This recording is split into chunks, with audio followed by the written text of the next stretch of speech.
Bonjour à tous, Patrick est gérant de la société 84 ATM du réseau Atrium. Donc aujourd'hui, on va parler charpente. Pourquoi charpente? Parce que d'abord on est dans un grenier et que ça va être le sujet du jour.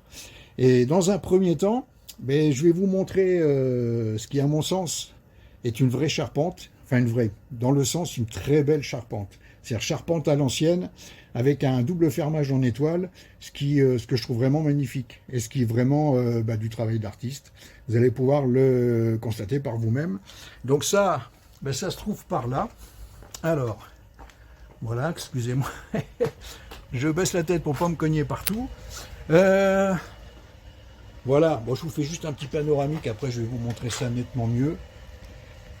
Voilà, donc le fermage en étoile, il est derrière moi, et je vous montre ça de suite.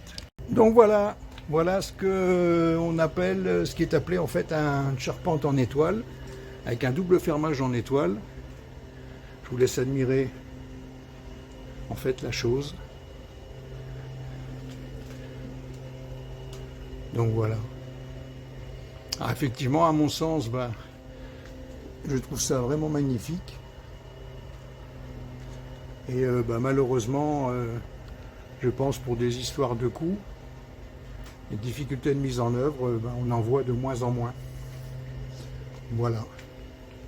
Voilà ce que je voulais dans un premier temps vous montrer. Et puis, ce que je vais vous montrer maintenant, c'est que malheureusement, cette magnifique charpente, se trouve attaquée par un insecte maintenant qui commence à être connu, qu'on appelle le capricorne. Donc, déjà, ce que l'on peut observer, vous voyez les trous que je vous montre là. Donc ça, c'est ce qu'on appelle des trous de sortie en fait. Alors le souci, c'est que on n'a pas une idée précise de ce qui se passe à l'intérieur. Je vais essayer de vous montrer ça en lumière rasante. Vous voyez qu'en lumière rasante, on aperçoit des boursouflures à la surface du bois. Là, ou ici, là. Et ces boursouflures, en fait, sont aussi le signe de présence de Capricorne, puisque ce sont des... Excusez-moi, je suis un peu soufflé, mais je suis courbé en deux. En fait, ce sont des galeries qui seront très proches de la surface du bois, et ce qui provoque ces fameux renflements que l'on aperçoit à la surface. J'essaie de faire au mieux pour vous montrer ça. Voilà. Voilà, là on les voit un petit peu mieux. Alors, effectivement, le problème, si vous voulez par là, c'est que au niveau d'un contrôle, par exemple, si on se contente de regarder comme ça, on n'a pas une idée précise de ce qui se passe à l'intérieur. Et en fait, il faut vraiment aller chercher dedans pour s'apercevoir que, voilà une charpente qui a subi une grosse attaque parasitaire et qu'il va falloir impérativement traiter si on veut la sauvegarder et même ne pas trop tarder, parce que vu l'état général, là on a affaire à vraiment une grosse attaque et généralisée d'ailleurs. Alors pourquoi généralisée? C'est parce que on en a trouvé un petit peu partout sur différentes pièces de bois et que effectivement il va falloir impérativement traiter rapidement. Alors je me répète un peu, mais c'est surtout que c'est pour bien faire passer le message qu'à partir du moment où on découvre une attaque de Capricorne, il faut agir rapidement, parce que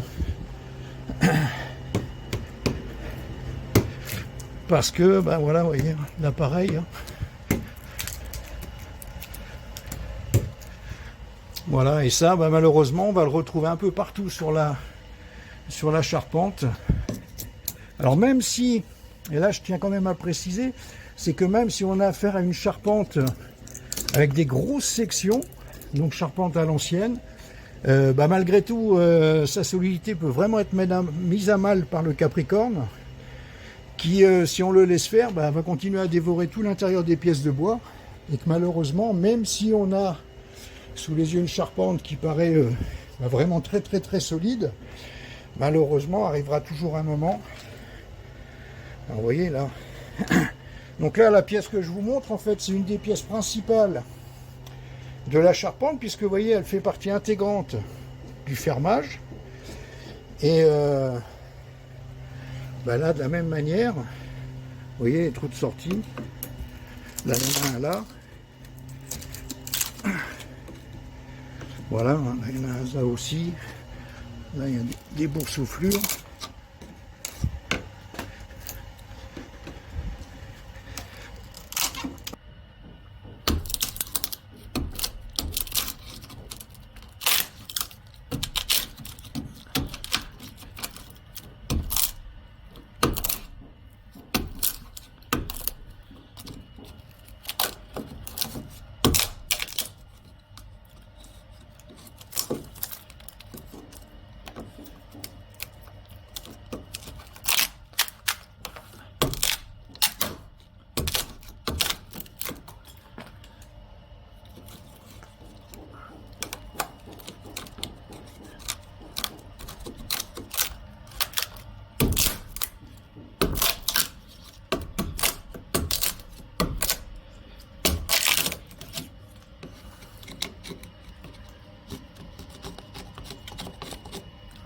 Voilà, voilà ce que je voulais vous montrer aujourd'hui. Donc, en fait, pour résumer, hein, ben, les charpentes, il faut les contrôler régulièrement. Et je vais même insister sur une chose, c'est qu'il faut les faire contrôler par des gens dont c'est vraiment le métier. Pourquoi? Parce que le nombre de fois où on nous dit « Ah bah oui, j'ai mon copain électricien, il a jeté un œil, ou mon copain plombier, oh, il m'a dit que tout allait bien, il n'a rien vu. » Voilà.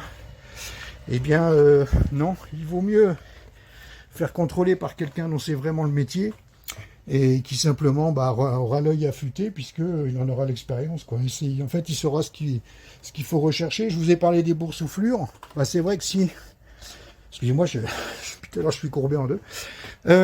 Les boursouflures, en fait, si on ne connaît pas, en fait, on ne sait pas ce qu'il faut chercher. Donc, c'est vrai qu'on passe à côté sans les voir. Et voilà. Hein. Donc, voilà, c'était pour vous montrer, dans un premier temps, une très belle charpente magnifique. Et puis, dans un deuxième temps, ce que peut donner une attaque de Capricorne. Voilà, voilà. Donc, pour revenir à ce qu'on vient de voir, effectivement, c'est une charpente qui va nécessiter un traitement, puis assez rapidement, parce qu'encore, j'ai pas pu tout vous montrer, effectivement, parce que c'était pas évident avec la caméra à la main. Alors, je tiens à préciser que oui, réseau Atrium, je vais revenir 2 secondes dessus. Bon, nous sommes un réseau national. Alors, on ne fait pas que traiter les charpentes, on fait aussi donc tout ce qui est entretien de toiture, traitement hydrofuge de tuiles. Voilà, bon, je ne vais pas tout vous citer.